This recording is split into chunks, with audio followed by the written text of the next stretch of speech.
இப்போது புதிய அறிமுகம் ஆச்சி ஹோட்டல் சாம்பார் 50 கிராம் ரூபாய் 20 மட்டுமே. பட்ஜெட் மீதான பதிலுரையை அதிமுக மற்றும் பாமக அன்புமணி தரப்பு ஆகியோர் புறக்கணித்திருக்கிறார்கள். அன்புமணி ஆதரவு பாமக எம்எல்ஏக்கள் பட்ஜெட் உரை மீதான பதிலுரையை புறக்கணித்து வெளிநடப்பு செய்திருக்கிறார்கள். ஏற்கனவே பட்ஜெட் இடைக்கால பட்ஜெட் உரை மீதான பதிலுரையை அதிமுக புறக்கணித்திருந்தது. சட்டமன்ற கூட்டத்தொடரின் இறுதி நாளில் அதிமுக உறுப்பினர்கள் அவைக்கு வரவில்லை.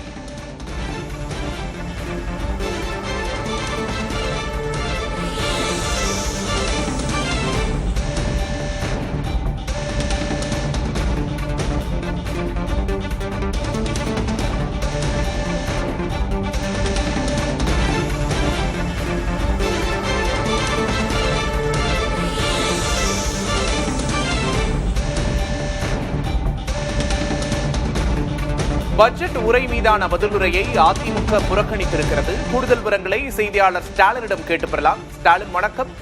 எந்தெந்த கட்சிகள் பட்ஜெட் மீதான உரையை புறக்கணித்திருக்கின்றன? கூடுதல் விவரம் என்ன?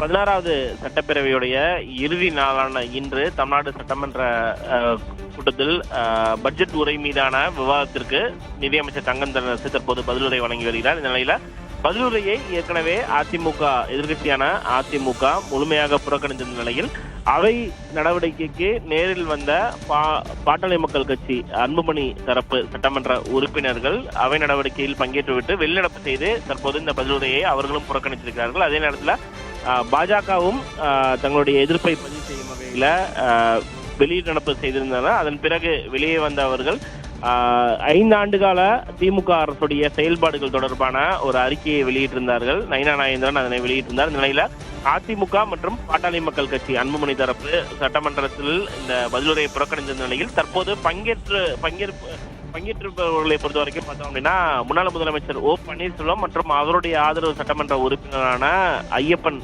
தற்போது அவை நடவடிக்கையில் பங்கேற்றிருக்கிறார். இதை தவிர ராம்தாஸ் தரப்பு ஆதரவு சட்டமன்ற உறுப்பினரான ஜி.கே. மணி மற்றும் அருள் ஆகியோரும் அவை நடவடிக்கையில் பங்கேற்றிருக்கிறார்கள்.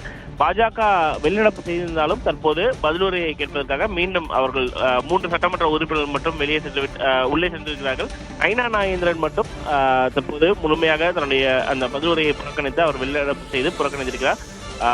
அதிமுக, பாட்டாளி மக்கள் கட்சி மற்றும் நயினா நாகேந்திரன் முழுமையாக புறக்கணித்த நிலையில் மீதம் இருக்கக்கூடிய சட்டமன்ற உறுப்பினர்கள் எதிர்கட்சி இருக்கக்கூடிய வரிசையில் இருக்கக்கூடியவர்கள் தற்போது அவை நடவடிக்கையில் பங்கேற்றிருக்கிறார்கள். ஸ்டாலின், தற்போது ஓபிஎஸ் இதுல பங்கேற்றிருக்கிறது கவனம் பெறுகிற ஒன்றாகவும் இருக்கிறது. கூடுதல் விவரங்களுக்கு நன்றி ஸ்டாலின். தொடர்ந்து நாம் பேசலாம்.